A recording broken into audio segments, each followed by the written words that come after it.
are some of the worldview themes in the movie Everything Everywhere All at Once?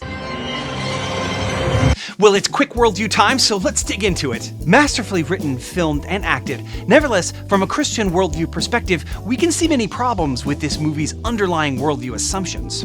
One of the key themes of this movie is nihilism.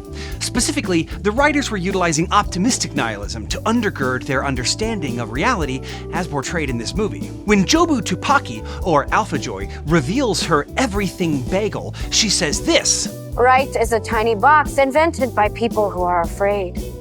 And I know what it feels like to be trapped inside that." Optimistic nihilism is the belief that the universe is inherently meaningless, but this should be embraced, as this means that we can create whatever meaning we choose. This way of thinking is pretty old, but was made popular by thinkers such as Friedrich Nietzsche in the 19th century and has become a cultural standard for our time.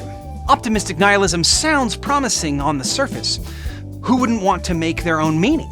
But in practice, it becomes impossible to truly make your own meaning and live by it. The meaning that we create for ourselves ends up being transitory and vacuous. It also tends to end up being an amalgam of other people's meanings, and therefore, can we truly say that it is our own meaning?